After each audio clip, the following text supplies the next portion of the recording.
Ayan, mapagpalang umaga po sa ating lahat. Morning. Good morning po. Tayo muli nagtipon muli upang purihin ang ating Panginoon. Pasalamatan siya sa kanyang ginawa sa ating buhay, sa kanyang pagliligtas sa atin. Kaya tayo narito, nakatayo sa kanyang harapan na may pasasalamat at nagpupuri. Tumayo po tayong lahat. Passion speaks to the wicked deep in his heart.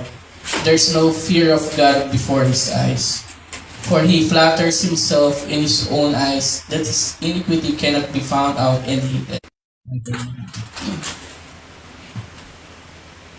O muli aming amang nasa langit.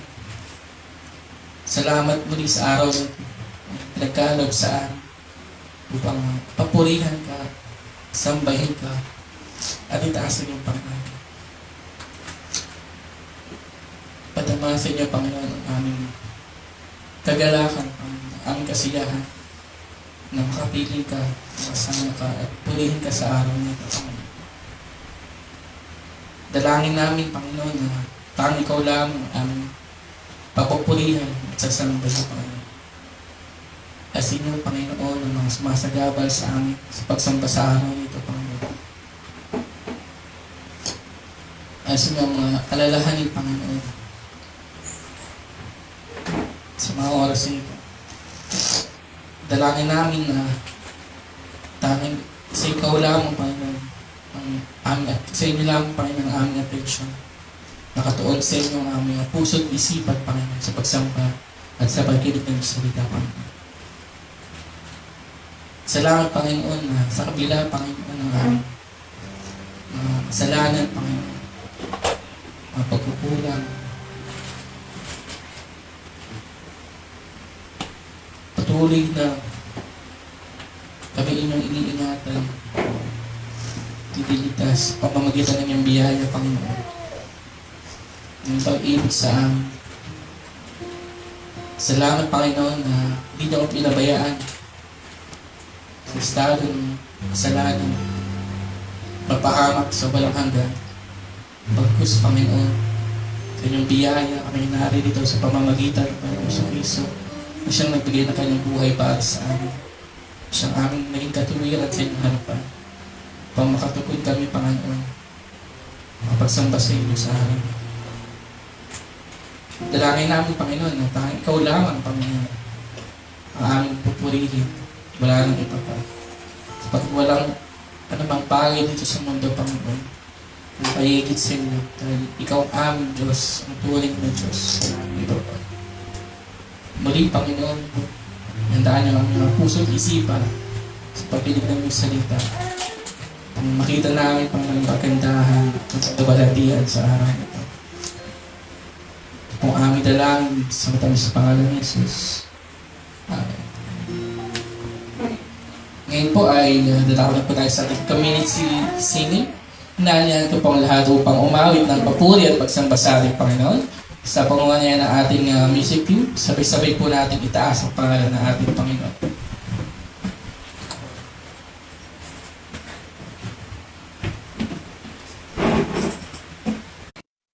Deep in his heart, there is no fear of God before his eyes.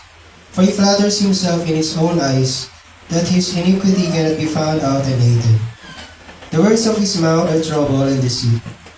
He has ceased to act wisely and do good. He plots trouble while on his bed. He sets himself in a way that is not good. He does not reject evil. Your steadfast love, O Lord, extends to the heavens, your faithfulness to the clouds, your righteousness like the mountains of God. Your judgments are like the great deep, man and beast you save, O Lord. Pinapayag ni Haring David sa kanyang awitin ang pagkakaiba ng kasalanan ng tao at kagandaang loob ng Diyos. Ang taong masama ay walang takot sa Diyos. Ang palagay sa sarili, siya ay isang dakila, ubod ng sinungaling, matutulog na lang kasamaan pa ang binabalak sa kapwa, masama ang ugali at laging nakayakap sa gawaing mahahalay. Ang taong masama ay walang pagtingin sa Diyos, mababa at makasarili. Ngunit ang Diyos ay puno ng kabutihan, pag-ibig at pasensya. Ang kanyang sukdulang biyaya ay abot hanggang kalangitan, at ang kanyang katuwiran ay sintatag ng kabundukan at sinlalim ng mga karagatan. Sa kasaysayan ng kaligtasan, pinayag ito ng Diyos na ipadala niya ang kanyang anak na si Jesus. Nakita natin ang kanyang mahabaging pag-ibig at katawiran ng atulan niya sa krus si Kristo bilang ating kapalit upang sa pamamagitan niya ay dumaloy ang kapatawaran para sa ating mga kasalanan at may bilang tayong matuwid sa kanyang harapan. Kaya mga kapatid, lumapit tayo sa kanya at tayo umawit ng papurit pasasalamat sa ating Diyos na marunong, Diyos na mabaging at matuwid na tagapagligtas. Let's sing your steadfast love.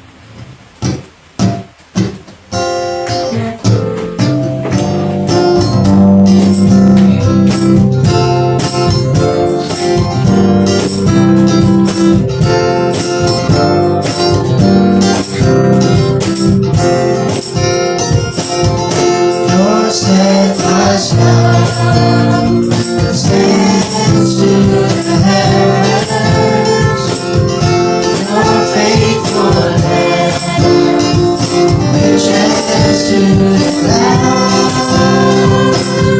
Your righteousness is like majestic mountains, and your wisdom like the depth of the sea.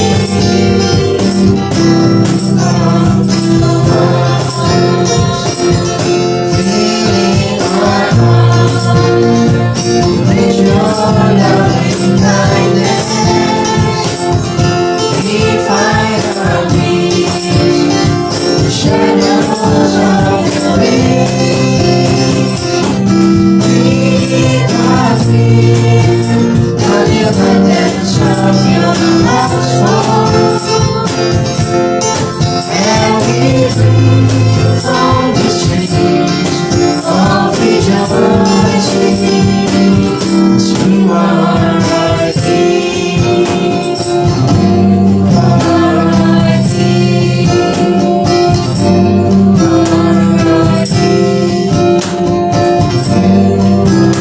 our King.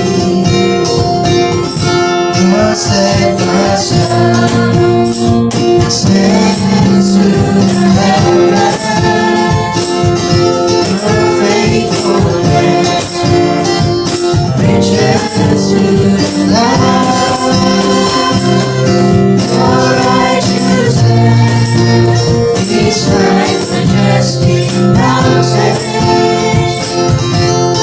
and your wisdom like the depth of the sea.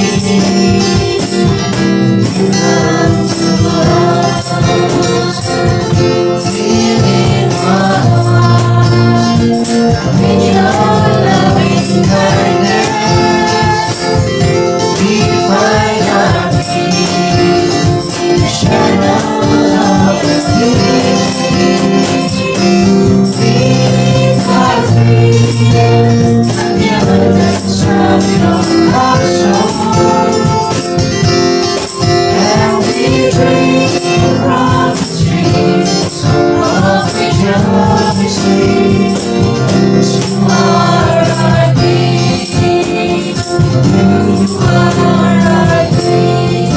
our King, sing hallelujah together.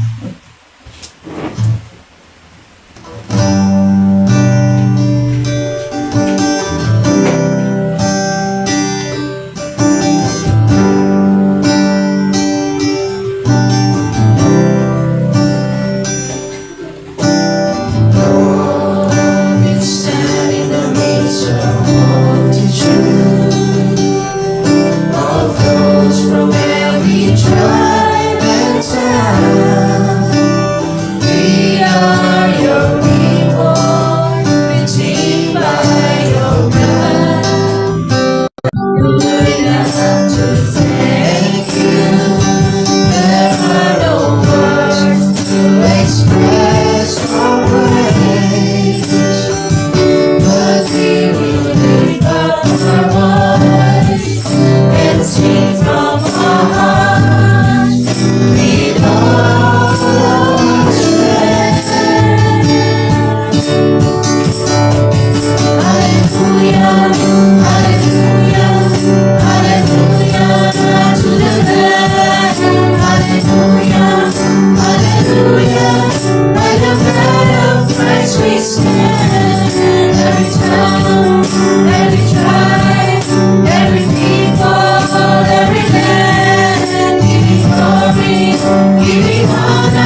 to the Lamb.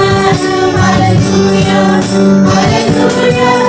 By the blood of Christ we stand. Every tongue, every tribe, every people, every land, giving glory, giving honor, giving praises to the Lamb of God. Hallelujah, hallelujah to the Lamb. Hallelujah, hallelujah.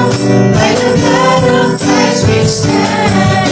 Every tongue, every tribe, every people, every land, giving glory, giving honor, giving praise unto the Lamb of God.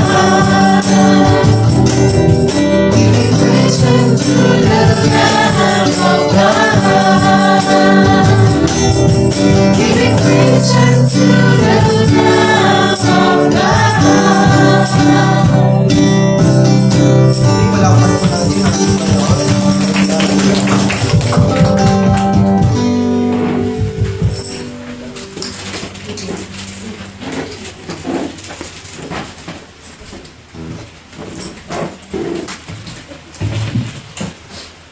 Ngayon naman po ay dadako tayo sa ating pananalangin. So, pikit po natin ang ating mga mata. Lalapit po tayo sa ating Panginoon. Let's pray. Our dear Lord, we thank you once again for another new day that you have given us. Salamat Panginoon for this past week. Thank you for the strength. Thank you for provisions and resources that you have given us so that we can provide, Panginoon, for our families, and we can rejoice in you, dear Lord, for all that you have given us. And so, dear Lord, after a week of work, we can look forward to this day, to rest in your arms, to sing songs to your name, to bless you in the study of your word. And so we come together today, Panginoon, as one family, as one body in Christ, blessing you, serving one another. We thank you once again, dear Lord, that you continue to provide for your people, especially, dear Lord, through the ministry that you have given us. We pray, dear Lord, that you would continue to grant us opportunity to that through this, through VBM, dear Lord, we pray that we would continue to serve our families also with the good news that we have received. And so we pray, dear Lord, that we would be faithful in the calling that you have given us as a church. We ask that we would continue in the making of disciples, even as you have called us to go out into the world. We pray that we would be faithful in baptizing them in the name of the Father and of the Son and of the Holy Spirit, and teaching them all the things that you have commanded your people to do, while holding on to the promise that you will be with us even unto the end of the age. And so we pray, dear Lord, that you would grant us to be faithful in this until you return. O Lord, we also pray for our country, the Philippines. We ask, Panginoon, that you would be with our leaders, grant them wisdom as they lead us in the next few years. We understand, Panginoon, that it is not easy leading a country like ours. So we pray for them, both yung mga officials, outgoing, during the midterm, at tayong mga incoming as well. We ask, dear Lord, that as you grant them wisdom, dear Lord, may you guide them sa mga policies that they will be drafting, and at the same time, mga programs na kailangan nilang implement. We pray, dear Lord, that this would benefit our people, and at the same time, may it also provide help in uplifting the lives of our countrymen.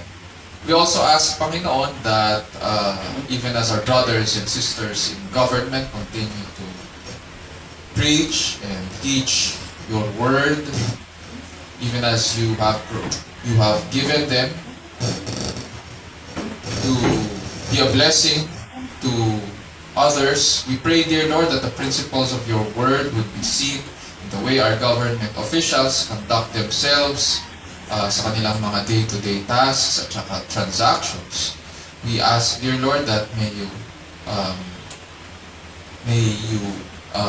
guide them, grant them wisdom, and even now we pray, dear Lord, that you would give them, that you would guide our officials, while we may not always agree with them sa mga decisions that they make. Nevertheless, dear Lord, we understand that they are your ministers too, whom you have placed in positions of authority to protect the welfare of the people. And so we pray, dear Lord, that you would, on our part, we pray, dear Lord, that you would grant us to be content in the truth that above all powers and above all thrones, there is one that rules over all, that is you.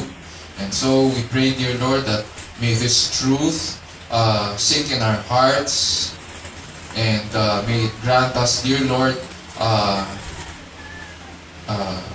nights, comfortable nights and days, dear Lord, that would grant us to live each day in contentment in your presence. And so we thank you, dear Lord, for these truths that you place in our hearts. We also pray, dear Lord, for one another. We remember, dear Lord, yung mga concerns ng bawat isa. We lay them at your feet. We are thankful, dear Lord, that you continue to provide for our families, and that we can enjoy, Panginoon, the fruits of our labor in your presence. We are thankful, dear Lord, that you have also given our brothers, our sisters here who have celebrated their birthdays just this week, another year sa kanilang buhay. And we pray, dear Lord, that you would continue to use them sa kanilang mga families. And at the same time, may you continue to grant them wisdom so that they would grow spiritually in your presence. And so we thank you for the birthdays that a new year that you have given, dear Lord, to Giselle and Julia. We also thank you, dear Lord, for granting us a new place of worship. We thank you, dear Lord, for the successful transaction that was conducted this week. It was closed, and so we pray, dear Lord, that as we transition, may you continue to grant us strength so that we can conclude, Panginoon, itong transition and begin anew as we look forward to another year that you would be giving to VBM. And so we pray that we would be faithful, Panginoon, in these next few steps that you would be giving us. We ask, dear Lord, as well, that may you provide for the needs, dear Lord, of the ministry also. We also thank you, dear Lord, for your guidance and protection kay Aquileia, and she is back with us. We thank you, dear Lord, that you have safely led her back sa kanyang family. And we also pray, dear Lord, for those of us who will be taking yung kanilang mga who would be taking trips, Panginoon, this coming week, meron. And we pray for your traveling mercies also para doon sa mga nagko-commute papasok sa kanilang work or sa kanilang mga sites that they need to inspect. We pray, dear Lord, for your guiding hands to be upon them so that they would safely get, Panginoon, to their sites of work and then back home. At the end of the day, we pray for your protection to be upon them also. O Lord, we ask as well for healing kay Danny Castro.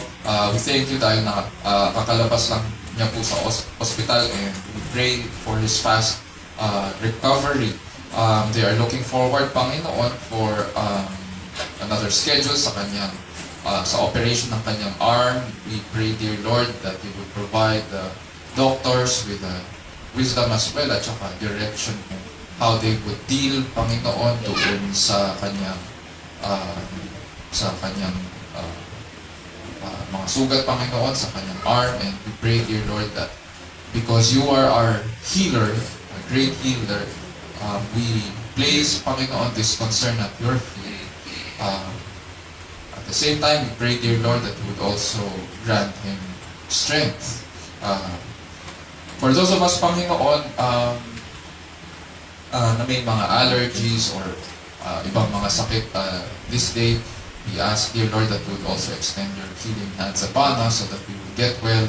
We pray for Mameng sa kanyang foot pain. We ask, dear Lord, that you would help her cope, Panginoon, sa kanyang condition. And at the same time, if there are medicines that she needs to take, then we pray, dear Lord, that this would respond as she takes this treatment also. May you use also, dear Lord, yung rest and the care of our family so that we would get well. And so, dear Lord, we thank you that through these concerns, we are able to not only remember one another, but we are also able to bear one another's burdens in the ministry of prayer. As we approach you now, dear Lord, in the study of your word, we pray that you would open our eyes to the truth and to your beauty and majesty. We ask, dear Lord, that may you also open our ears so that we would hear, you speak our name and call out each one, and that we would be able, dear Lord, to respond to you, just as you have graciously revealed yourself to us in your word. And so we ask, dear Lord, that as you speak to us, may you change us, and we would be changed. And so we thank you once again, dear Lord, for this day. This we pray in Jesus' name, our Lord and Savior. And all of God's people will say, Amen. Amen.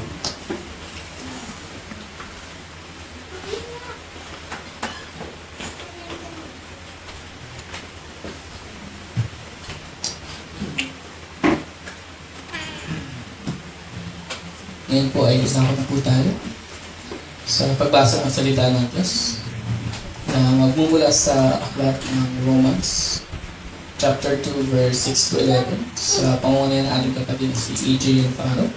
Tumayo po tayong lahat bilang pag-aaral sa salita ng Diyos.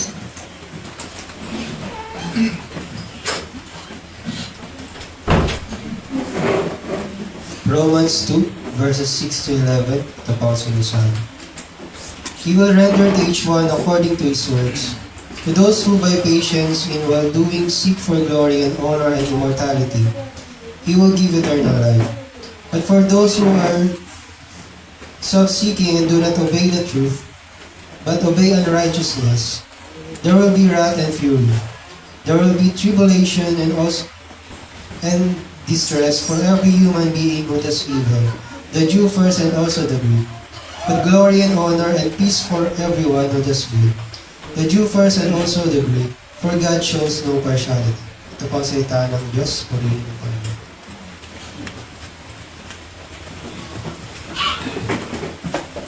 Muli po, ang salita po ng Diyos ay katotohanan at ito'y kanyang kinasihan.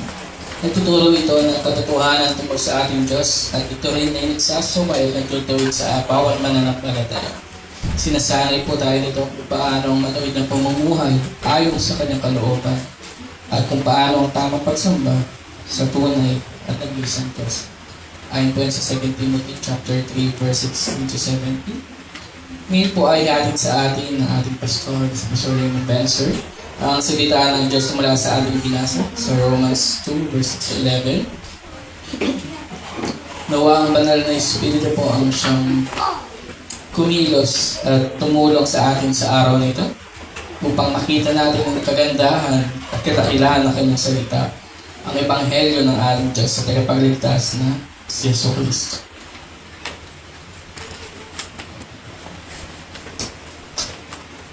Morning.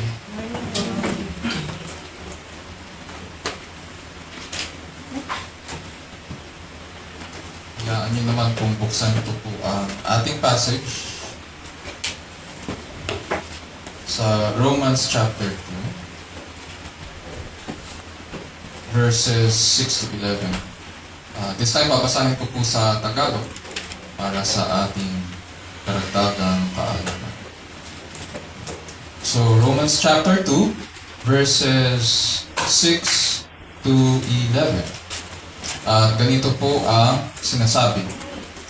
Na siyang magbibigay sa bawat tao ayon sa kanyang mga gawa. Sa mga nagsisipagtiyaga, sa mabubuting gawa, sa paghanap ng kaluwalhatian at puri at ng di pagkasira, ay ang buhay ng walang hanggan. Tatapwat ang sa mga palaaway at mga nagsisitalima sa katotohanan, at mga hindi nagsisitalima sa katotohanan, kundi bagkus nagsisisunod sa kalikuan, ay ang kagalitan at kapuotan. Kapighatian at kakapisan ang sa bawat kaluluwa ng tao na gumagawa ng masama, ng Hudyo una-una at gayon din ng Griego. Datapwat, kaluwalhatian at karangalan at kapayapaan ang sa bawat taong gumagawa ng mabuti, sa Hudyo ang una-una at gayon din sa Griego, sapagkat ang Diyos ay hindi nagtatangi ng mga tao. Ito po ang salita ng Panginoon, purihin ang Diyos. May kwento po tungkol sa isang sinaunang Roman ruler na nagngangalang Brutus the Elder. And it is said na meron siyang dalawang anak. At natuklasan na itong kanyang dalawang anak na lalaki ay may planong pabagsakin ang pamahalaan ng Roma. So, ang nangyari, nabulilyaso yung plano na yon at dinakip yung dalawang anak. Ang parusa para doon sa kanilang krimen ay parusang kamatayan. So, yun yung naghihintay sa kanila dahil sa kanilang paglabag sa batas. So, ang nangyari po habang nililitis itong dalawang binatang lalaki, o itong dalawang binata, makikita ang drama doon sa kanilang court. Nung nililitis sila ay lumuluhang nagsumamo itong dalawang binata. Tinawag nila ang kanilang ama sa kanyang pangalan gamit sa loob ng kanilang tahanan at umapila sila sa kanyang pagmamahal. And then na-move syempre yung mga tao na nanonood sa kanila doon sa kanilang drama, karamihan sa mga madla na nagdipon sa korte, it is said, ay umapila sa korte na magpakita ng awa dito sa dalawang lalaki.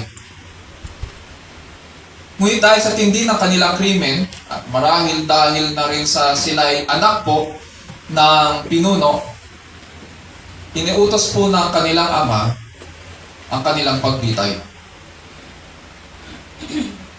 Mahirap din sa kalagayan ng isang ama. Hindi lang niya inutos yung kanilang pagbitay, sinaksihan niya rin ito. Ayon sa isang komento tungkol sa insidente, ang ama ay ganito ang pagkakasabi sa nangyari. Ang ama ay nawala sa pagiging hukom. Dinaig ng kanyang pag-ibig sa katarungan ang lahat ng pagmamahal ng pagiging magulang. So umagang ito, ang magiging focus po natin ay Romans chapter 2, verses 7 to 9. Ang title ng ating pag-aaralan ay Punishment on the Day of Judgment to those who obey unrighteousness. Every time po na pinag-uusapan ang judgment o ang paghatol, alam po natin na dalawa lang ang nagiging outcome sa judgment. Either, at least sa batas natin, either you are maintained innocent or you are proven guilty. Bakit ganun? Dahil pinanghahawakan po ng ating batas ang prinsipyo na in all criminal prosecutions, the accused shall be presumed innocent until the contrary is proved. Based yan sa Article 3, Section 14, number 2 of the 1987 Phil Constitution. Sa batas po natin, you are innocent until proven guilty. But in the whole of Scripture, makikita po natin na guilty po ang tao. Hindi ganyan ang pinipaint na picture na scripture sa tao. Guilty tayo sa ating mga kasalanan. Hindi natin maaaring itanggi ito sa harapan ng Diyos dahil kita niya po ang lahat ng bagay. Walang piring ang kanyang mga mata. Lantad sa kanyang harapan ang lahat ng ating ginagawa. Kahit pilit pa nating itago ang mga ito. Therefore, hindi natin maaaring ikatwiran sa kanyang harapan na inosente tayo. Scriptures tell us there is none righteous. No, not one. There is none who understands. There is no one who seeks God. Tapos in chapter 23 chapter 3 verse 23 ng Romans, sinasabi, for all have sinned and fallen short of the glory of God. At dahil dito, hinihintay na lang ang dakilang araw para ipataw sa lahat ang nararapat. Brothers, sisters, and friends, as we gather around God's Word, nawa ma-appreciate po natin ang katuwiran ng Diyos para po sa ating katubusan. And at the same time, yung katuwiran niya para sa kahatulan ng buong sangkatauhan. At sa pagbukas niya sa ating mga mata upang makilala siya, panalangin ko rin na malumbay po tayo sa ating mga kasalanan upang makatugon tayo ng maayos sa pagsamba sa harapan ng Diyos habang nabubuhay po tayo sa ilalim ng kapangyarihan ng Diyos at para po sa kalwalhatian ng ating dakilang Diyos. Last week, pinag-aralan natin na pinahayag po ni Apostol Pablo sa mga kausap niya na Jewish and Gentile Christians in Rome na lahat tayo ay nanganganib sa kahatulan. Walang pinagkaiba po kung ikaw ay Hudyo o Hentil, pag sinabing Hentil, non-Jew or hindi Hudyo. Walang pinagkaiba yon sapagkat pareho nagkasala.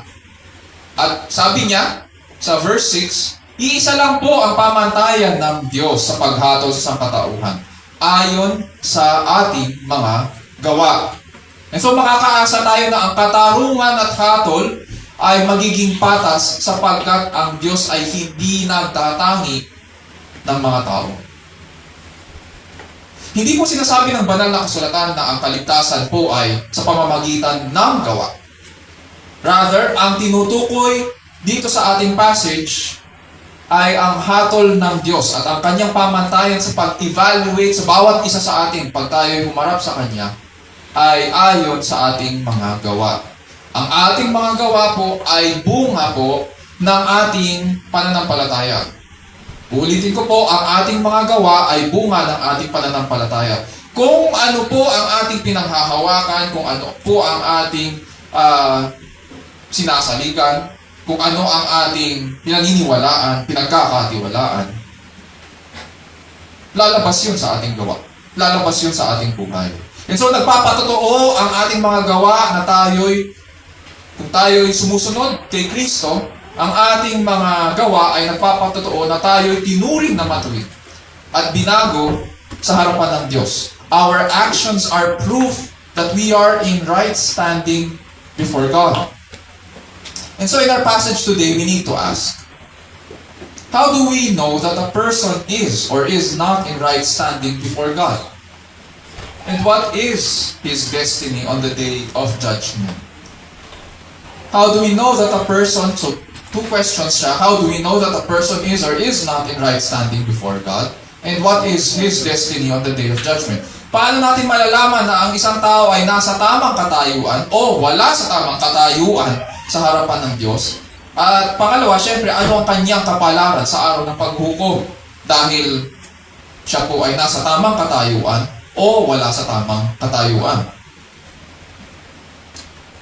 Pagkatapos ibigay po ni Apostol Pablo ang pamantayan ng Diyos sa paghatol, dito sa ating passage, inilalarawan niya ngayon ang mga uri ng tao na haharap po sa kahatulan at ang kanilang kahihinatnan. Verses 7 to 8. Buksan natin ang ating mga Bible sa Romans chapter 2. Verses 7 to 8. At ganito po ang sinasabi ni Apostol Pablo. To those who by perseverance in doing good seek for glory and honor and immortality, eternal life. But to those who are selfishly ambitious and do not obey the truth, but obey unrighteousness, wrath and indignation. Ito ngayon po ang dalawang uri ng tao na haharap sa Diyos sa araw na yaon. Yung tinatawag natin ang araw ng paghuhukom. Sa verse 7, sinasabi niya dyan, ito yung mga nagsisipag tiyaga sa mabubuting gawa. Hindi sila nagsasawa sa paggawa ng mabuti. Kahit hirap na, kahit sinusubok, hindi sila nagko-compromise. Kahit inuusig, kahit alam nila na ang buhay pa ang katapat o kapalit, nagpapatuloy sila sa kanilang mabubuting gawa. They persevere in doing good. Whenever we read yung passage na nagsasabi, they persevere, they persist, tandaan po natin na may kaakibat po yun, may background yun ng paghihirap. It is never easy when you persevere. Hindi madaling buhay yun. Kumbaga, pwede natin lagyan ng tag, when there is perseverance, sigurado ang kaakibat po nun ay persecution. And they persevere in doing good. This good ay hindi based sa standard nila, kundi ito ay based sa standard po ng Diyos. They persevere in doing good. Itong good works na ito ay based sa standard ng Diyos. Yun yung first type of people. Yung second type, sa verse 8, sabi po ni Apostol Pablo, sila ang mga palaaway at lumilikha ng pagkakabaha-bahagi, especially sa loob ng church. Sila ang mga makasarili at hindi nagsisitalima sa katotohanan. Bagkus sinusunod nila ang kanilang mga kalikuan. So opposite sila of those who persevere in doing good. They are selfishly ambitious and they do not obey the truth. Ang sabi sa ating passage, they obey unrighteousness. Sa umagang ito, ang magiging focus po natin ay ang pangalawang uri ng mga tao at kanilang kapalaran. Next week, babalikan po natin ang mga tapat at nagsisipagtiyaga sa paggawa ng mabuti. So ngayon, ang mga hindi tapat ay makikilala natin sa dalawang bagay. Unang-una, sinasabi dyan, they are selfishly ambitious. At ang pangalawa, they obey unrighteousness. Sabi po ni Apostol Pablo sa verse 8, they are selfishly ambitious. They are selfishly ambitious. Sa ibang versions ng English Bible, ang ginamit ay they are self-seeking. Sa King James, ang ginamit they are contentious. It would seem na itong mga taong ito, kilala sila sa pagkakaroon ng pagkakabaha-bahagi o mga factions, pagkakaroon ng grupo-grupo. Mahilig sila sa mga pagtatalo, mahilig sila at sila yung pinagmumulan ng mga di pagkakasundo. Sa ibang Tagalog versions, palaaway sila. At ito ang gawain nila. Nakaugat sa attitude ng pagiging makasarili. At pagnanasang itaas ngayon ang kanilang mga sarili. Gusto nila sila ang kilala. Gusto nila sila ang tanyag.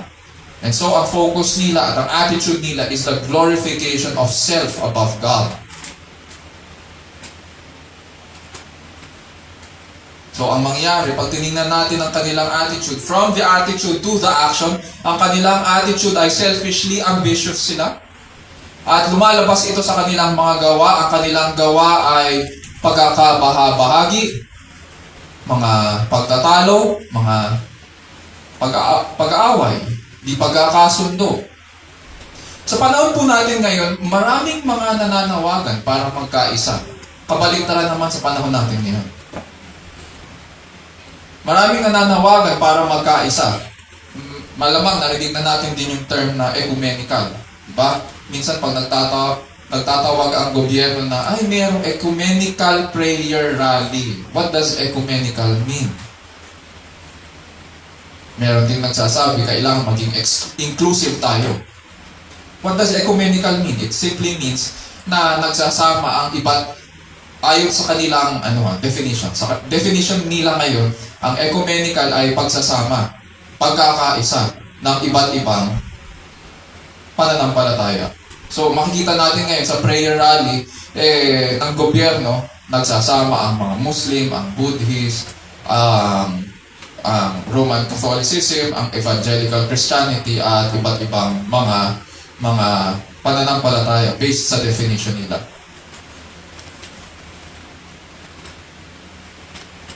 Ngunit kailangan po nating siyasatin ang mga tinig na ito.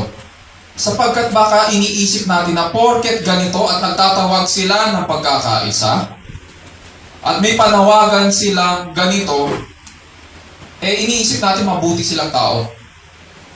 At mabubuti ang kanilang mga hangarin. Mag-iingat po tayo. Hindi po lahat ng nananawagan na magkaisa ay mabuti. Kailangan itong subukin. Sabi nga ni Apostol Juan, do not believe every spirit,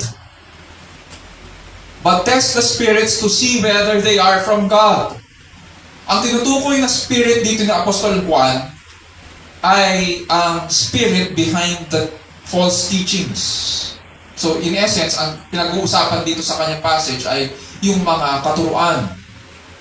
Sabi niya, do not believe every spirit, but test the spirits, whether they are from God. Ang totoong pagkakaisa at tunay na pagiging ecumenical ay hindi ang pagsasama-sama ng mga Muslim, ng mga Buddhist, at ng iba't ibang relihiyon. Ang totoong pagkakaisa at tunay na pagiging ecumenical ay sa pamamagitan lamang po ng katotohanan ng mabuting balita. No less. Kung walang mabuting balita, there can be no true ecumenism. There can be no true cooperation. Kung wala sila sa Ebanghelyo, kaaway po sila ng Diyos. Dahil kaaway nila sa Kristo. Walang kapangyarihan, kung walang Ebanghelyo, walang kapangyarihan ang kanilang sinasabi, walang kapangyarihan ang kanilang panalangin na baguhin ang katayuan ng tao sa harapan ng Diyos. Kahit gaano pa sila karelihiyoso. Therefore, ang nananawagan ay, in that sense, itong pinag-uusapan natin, ang nananawagan ay isang manlilindang. Bagamat nananawagan na magkaisa at maging inclusive, ang tinig na yan ay nagtatago sa mga salitang kapayapaan at pagkakaisa. Ngunit nag-uugat yan sa pagiging makasarili. Na may layunin na ilayo ang tao sa Diyos at dalhin ng lahat sa kapahamakan.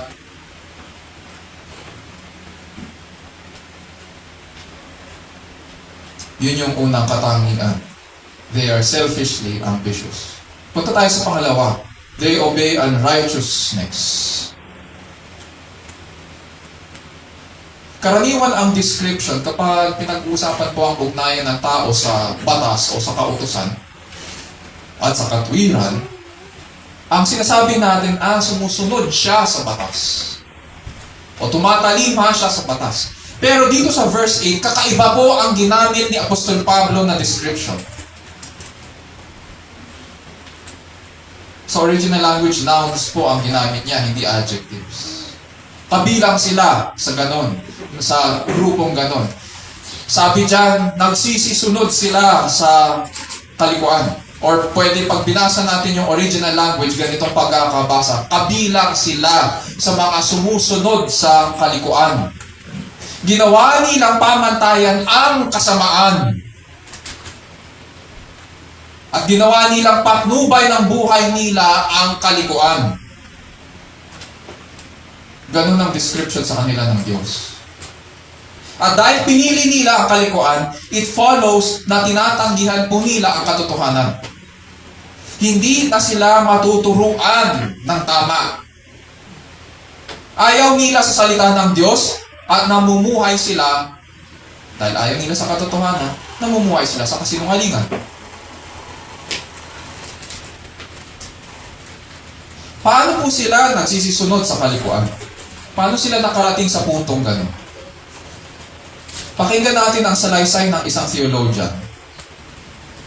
Sabi po niya, pumanig sila sa kabilang kampo, ibinigay nila ang kanilang katapatan. Yung kampo na tinutukoy niya ay kampo ng kaaway.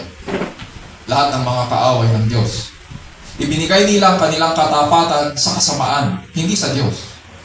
Dahil sa kanilang maling motibo, sinuway nila ang katotohanan at nagsitalima sa kalikuan. Habang binabasa natin to, it also doesn't it echo Romans chapter 1 verse 18. Sabi sa Romans 1:18, for the wrath of God is revealed from heaven against all ungodliness and unrighteousness of men who suppress the truth in unrighteousness. Dito nga lang sa Romans 1:18, ang subject ay ang puot ng Diyos sa mga tao na nagpapakita ng kanilang pagsisiil sa katotohanan. Pero dito sa ating passage sa chapter 2 verse 8, ang tinutukoy or ang subject ngayon ay itong mga kaaway ng Diyos. At binibigyang detalye ni Apostol Pablo ang mga sumisiil sa katotohanan sa pamamagitan ng kanilang kalikuan. At ano raw ngayon ang kanilang kahihinatnan?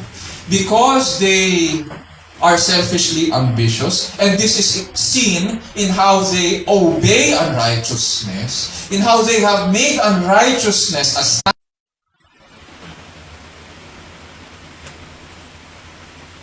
there is nothing good. In other words, pag sinunod mo ang layaw mo, sinunod mo ang sarili mo, namuhay ka ayon sa iyong kalooban, do not expect na magkaroon ka pa ng blessing afterwards. Do not expect na, sana i-bless ako ng Panginoon. Namuhay ka ayon sa iyong kalooban. Namuhay ka bilang kaaway ng Diyos, tapos gusto mo pag namatay ka, kaibigan ka ng Diyos? Nonsense! That's nonsense. Hindi mo nga minahal ang Diyos sa buhay na binigay niya sa'yo. Hindi ka nga naging tapat sa maliit na bagay na binigay sa'yo. Gusto mo na eternity, pagkakalooban ka pa, pagkakatiwalaan ka sa eternity. That's nonsense. It does not make sense at all. What makes sense is that ito ang sinasabi ng Bible, ito ang warning niya. Ang kahihinatnan nila, ang kapalaran nila, ang sukli na ibibigay ng Diyos sa kanila ay Kanyang galit at kapuotan. Imbis na magsisi sa kanilang kasalanan, ang sinukli nila sa pagpapahinuhod at kabutihang loob ng Diyos. Ano daw sa Tagalog? Ay paghamak sa Kanya. Romans chapter 2 verse 4. Naging mabuti ang Diyos. Naging pasensyoso. Pero ano sinukli nila? Paghamak. At sa oras na nakaharap na sila sa Diyos, at syempre, binigyan na sila ng hatol, ng galit at puot, anong kanilang mararanasan? What will be their experience for eternity? Verse 9, sabi dyan, there will be tribulation and distress for every soul of man who does evil, of the Jew first and also of the Greek. Ganito raw ang kanilang experience. Tribulation and distress. Pag sinabing experience nila sa sa walang hanggan, hindi yan mga kaluluwa na walang katawan. May katawan yan, tao tayo And so, pag namatay tayo, hindi tayo mananatili na, yung iba kasi iniisip pag nabuhay sa walang hanggan, wala akong katawan, so kaluluwa lang ako na palutang-lutang, parang katulad sa nanonood ng anime at saka ng Dragon Ball, na parang kang isang ulap na palutang-lutang na walang direksyon, walang mata, walang kahit ano. Hindi ganon. Tao tayo, may katawan. At mararanasan ng mga ganitong tao ang kapighatian at kahapisan. Isa-isahin natin to. Unahin muna natin yung tribulation or kapighatian. Sa mga katuwid, itong mga taong ito, dahil namuhay sila bilang kaaway ng Diyos, pahihirapan sila sa walang hanggan at mahihirapan sila. Dahil sa bigat ng hatol, pakiramdam nila, ilagay natin ang sarili natin sa kalagayan nila. Isipin lang natin na nandun tayo, nakaharap tayo. Pakiramdam mo para kang namatayan. Kaya nga ang ginamit na term sa Tagalog ay kapighatian. Sapagkat nauunawaan mo na huli na ang lahat. Humarap ka na sa dakilang hukom. Hindi ka humarap sa tagapagligtas, kundi once na umupo si Kristo sa kanyang luklukan, ang kaharap mo ay hukom.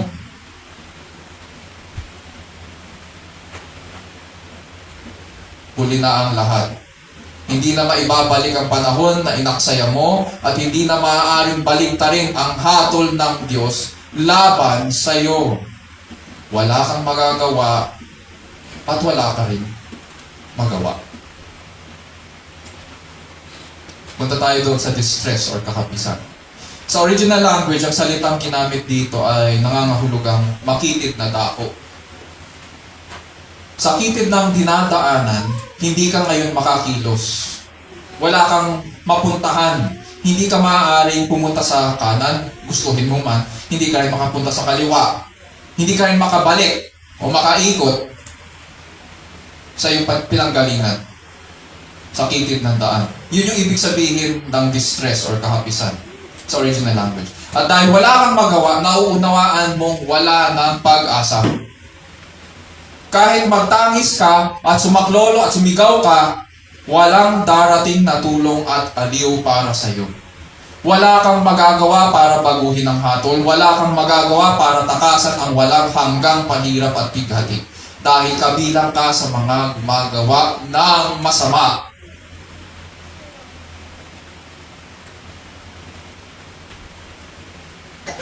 Kabilang ka sa mga ganitong klaseng tao.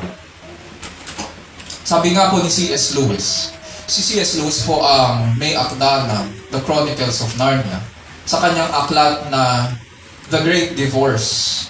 Sabi po niya, dalawa lang ang uri ng tao sa huli. Dalawa lang. Yaong mga nagsasabi sa Diyos, sundin ang loob mo. At yaong mga sinasabihan ng Diyos, sundin ang loob mo. Nakuha natin. Dalawang klase lang tao sa huli. Yaong mga taong nagsasabi sa Diyos na sundin ang loob mo. At yaong mga sinasabihan ng Diyos, sundin ang loob mo. Lahat ng nasa impyerno, pinili ito. Ibig sabihin, sinunod mo ang kalooban mo dito, ibibigay sa iyo ng Diyos kung ano ang nararapat para sa iyo. Itong passage ni Apostol Pablo, kailangan po nating maintindihan in context na ang attitude ng mga kausap niya na mga Hudyo ay kami, pinapaboran kami ng Diyos eh. Sa amin siya unang nagpahayag, kabilang kami kay Amang Abraham, sa amin binigay ang kautusan. Therefore, sa amin siya nakipagtipan. Kami yung may kagandahang loob ng Diyos. Isip nila. Ngunit sinasabi dito ni Pablo, kahit Hudyo ka pa, kahit physically ay kabilang ka sa lahi ni Abraham, kahit religious ka pa, at ikaw ang pinaka nakakaalam ng inyong kasaysayan, ang mga bagay na ito ang hindi makakapagpatakas sa iyo sa kakatulan. Yung mga ganyang klaseng claims will not give you an escape from judgment. Dadaan ka pa rin sa kakatulan, to the Jew first, then to the Gentile. Dahil nagkasala ka laban sa Diyos. Dahil alam mo ang mga bagay na to at alam mo ang biyaya ng Diyos. Dahil alam mo ang biyaya ng Diyos, mas magiging mabigat para sa iyo sa araw na iyon. Mas mabigat ang pananagutan mo sa harapan ng Diyos. Mga kapatid at kaibigan, tandaan po natin, always, God's revelation requires man's response. God's grace in revealing Himself in history, itong revelation of God Himself in history, requires our response. And because it requires man's response, this makes us accountable. Ang revelation requires response and it always makes us accountable before God. Lahat po tayo mananagot sa ginawa natin ayon sa kanyang kapahayagan. Pinahayag niya ang kanyang sarili, anong ginawa natin? May ginawa ba tayo? Mananagot po ang bawat isa sa atin. Sa bawat salita, bawat pangungusap na naririnig natin linggo-linggo, mananagot po tayo sa Diyos kung ano ang naging response natin sa kanyang salita. On that day, He will give us what we truly deserve. Ngayon, tawa tayo, masaya tayo. Deserve ko yan. Deserve ko ng bakasyon. Deserve ko ng bagong kotse. Deserve ko ng bagong bahay. Deserve ko whatever that thing is. Pero on that day, sa araw ng paghuhukom, makikita at mapapatunayan natin kung ano ang deserve natin. Because, verse 11, there is no respect of persons with God. Hindi siya nagtatangi ng mga tao.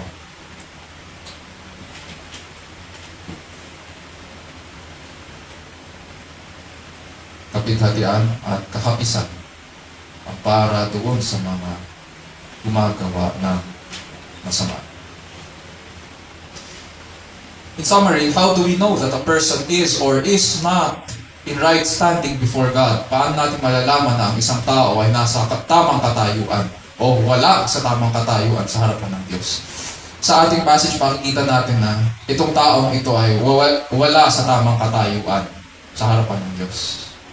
He is not in right standing before God because he has responded to God's grace with contention and obedience to unrighteousness.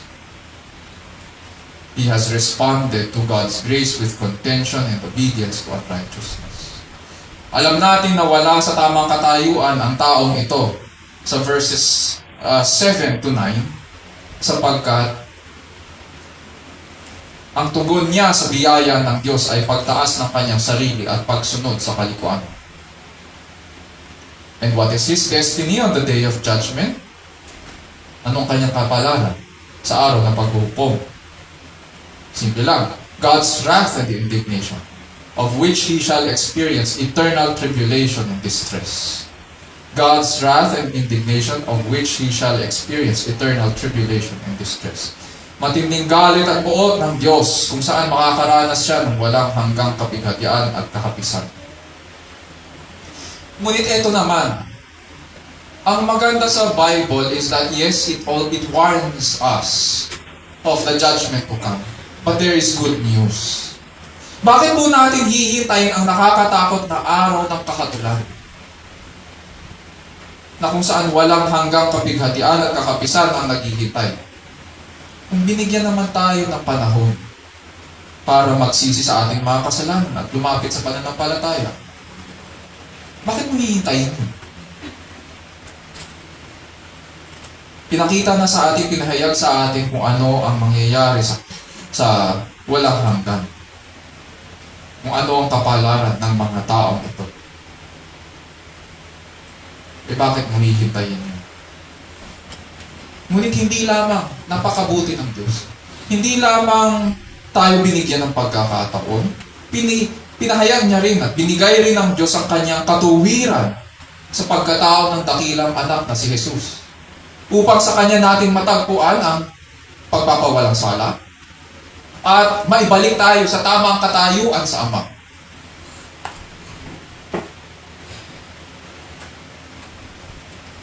So, hindi pa ba mabuti ang Diyos?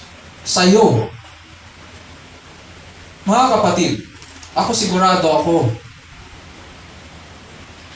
napakabuti ng Diyos sa akin. Pero sa inyo, hindi pa ba mabuti ang Diyos sa iyo? Magiging direct ako. Dahil pinahayag niya ang pagpapawalang sala, ang pagkakataon para magsisi, at pag-asa. Hindi pa ba mabuti ang Diyos dahil hindi kanya agad na hinatulan? Pagkamat paulit-ulit tayo sa ating mga kasalanan. Sabi nga ni Apostol Pablo, hinahamak mo ang Diyos sapagkat siya'y napakabuti, mapagpigil at mapagpaumanhin. Hindi mo ba alam na binibigyan ka niya ng pagkakataong magsisi at magbagong buhay kaya napakabuti niya sa iyo? Huwag po natin sayangin ang panahon na binigay niya para makilala siya. Huwag po natin sayangin ang 70 years, 80 years, 90 years sa lupa para magsisi sa ating kasalanan. Huwag po natin baliwalain ang kagandahang loob ng Diyos para sa ating ikaliligtas. Lumapit po tayo sa Kanya. Ngayon pa lang, lumapit tayo sa Kanya.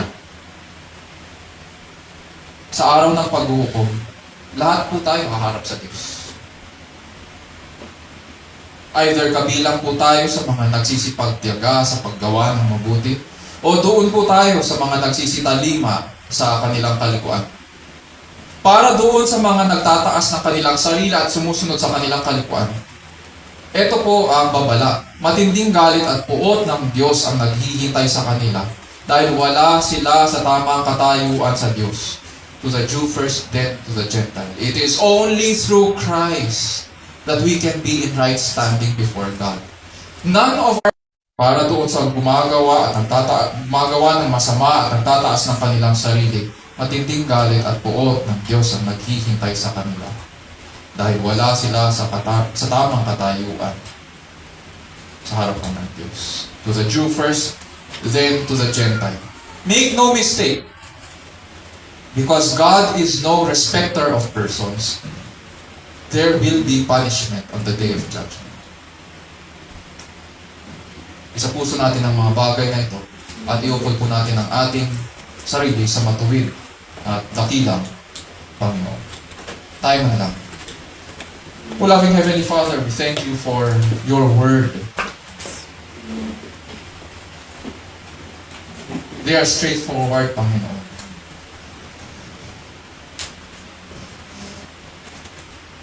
And they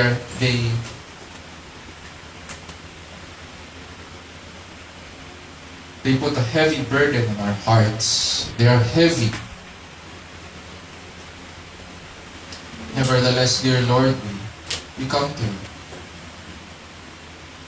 And we ask that even as we accept these words, Panginoon,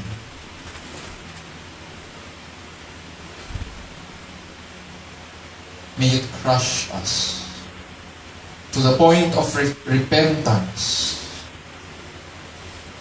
O Lord, crush us so that we would not live lives that are foolish. That we would not be content, Panginoon, sa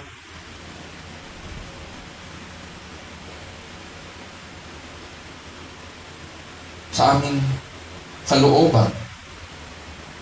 But that we would desire, O Lord, to live anew.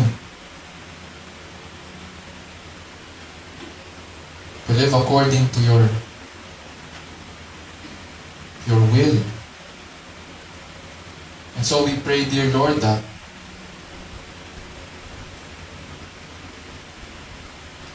durugin niyo po kami, O aming Diyos.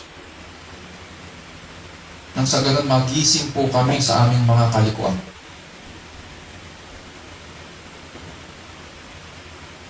At dalhin niyo po kami, Panginoon, sa pagsisisi sa kasalanan.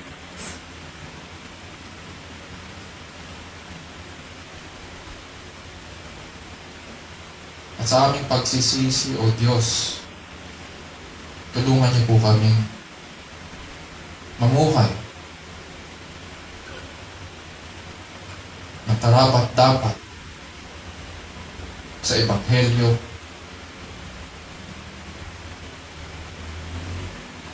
karapat-dapat sa buhay na walang hanggan.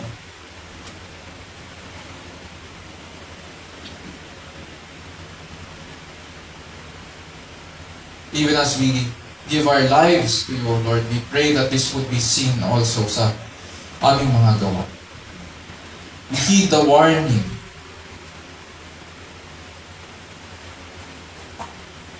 We know, Panginoon, na sin deserves punishment.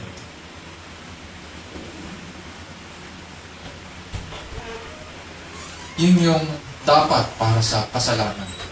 Death and eternal condemnation. And so grant, O Lord, that we would turn from our wicked ways. And in faith, we would look to you. We would look to you. We would bow down to you.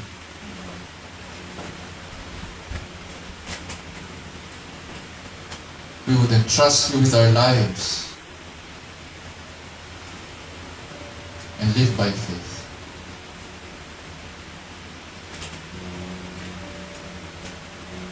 So, dear Lord, we pray that you would, just as Christ, who in his life and death has earned for us the forgiveness of our sins. So we pray, dear Lord, that you would cleanse us from all our filth and wickedness.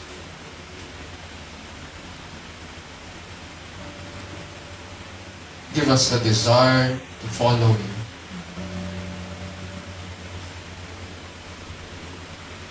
To deny ourselves, to take up our cross daily, and follow you. And in doing so, we pray, dear Lord, that you would lead us. Lead us to know you more. And that just as you have promised the Samaritan woman at the well, grant us, O Lord, to drink from the water that you give. This water that springs forth to eternal life. Indeed, dear Lord, we look forward to that day. And so we pray that even as you judge, and we judge ourselves now in your presence, grant us to live in righteousness. Renew our hearts, O Lord.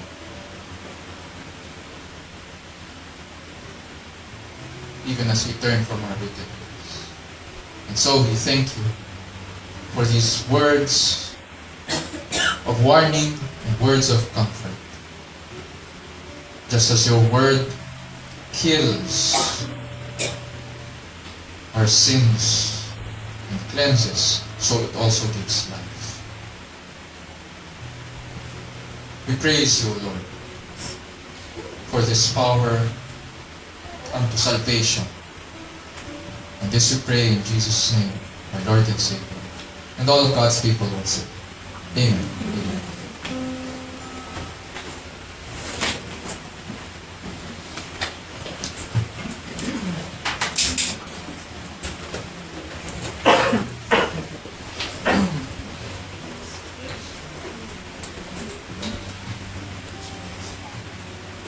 Ngayon po ay ako na po tayo sa ating rights and offering or ating ministry of giving. Sa ating mabibis sa Matthew chapter 6 verse 1 to 4. Ito pong sinasabi. Beware of practicing your righteousness before other people in order to be seen by them. For then you will have no reward from your Father who is in heaven. Thus, when you give to the needy, sound no trumpet before you, as the hypocrites do in the synagogues and in the streets, that they may be praised by others. Truly, I say to you, they have received their reward. But when you give to the needy, do not let your left hand know what your right hand is doing, so that your giving may be in secret, and your Father who sees in secret will reward you.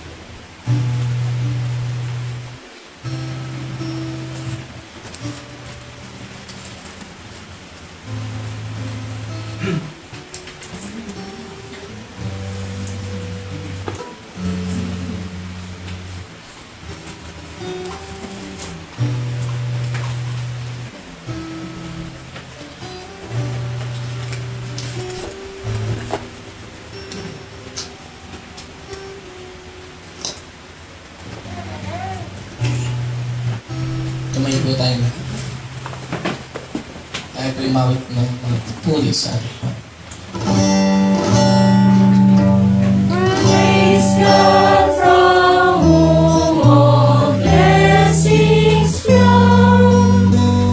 Praise Him, all creatures here below. Praise Him above the heavenly host. Praise Father, Son, and Holy Ghost. Amen.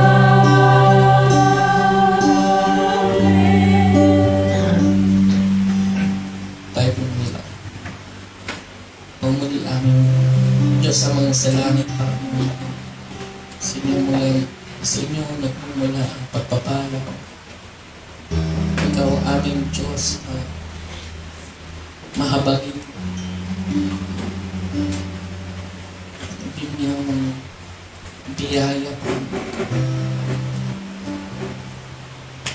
Salamat, Panginoon, sa araw nito, sa inyong salitan aming napakinggan. That lead us to repentance. At makilala ka, lubusan, Panginoon. Lumapit sa inyo. Magtiwala sa inyo, Panginoon. Tiyanin aming buhay. Dahil sa inyong ginawa para sa amin, Panginoon. Dahil sa sinagbayad ng aming mga kasalanan. Bigay katuwigan sa inyong harapan. Nakatayo sa inyong presensya sa amin at sa buhay ng walang hanggan. Dalangin namin, Panginoon, na sa inyong salita na aming nakinig, na siyang papakatatag sa amin, that keep us and sustain us, Panginoon, hanggang sa muling pagbabalik ng Panginoong Kristo. Siyang akilang po at aming tagapagligtas. Salamat sa pag-iigit sa aming Panginoon hanggang sa huli. Muli, Panginoon, dalangin namin na sa aming pagbibigay sa araw na ito. Sa inyong pagpapala, nagkaalam niyo po sa bawat isa. Ay magamit namin ito sa pangailangan ng iglesia, sa pagtulong sa aming kapwa, at higit sa lahat sa pagpapalaganap ng inyong salita, ang mabuting ebanghelyo ng Panginoon Diyos. Kasi na ang Panginoon sa Kristo. Kaya siyang patuloy, Panginoon, na nabigay sa amin na aming mga pangailangan physically at lalong-lalo ng pang-spiritual. Siyang aming pinakaasa ang makilala ka at makita ng pagandahan sa inyong salita sa aming buhay na pinagkaalam po sa amin. Muli, Panginoon, salamat sa araw nito. Ito po ang aming dalangin sa ating sa pangalan ni Jesus. At hindi po tayo nakatayo para po sa ating closing and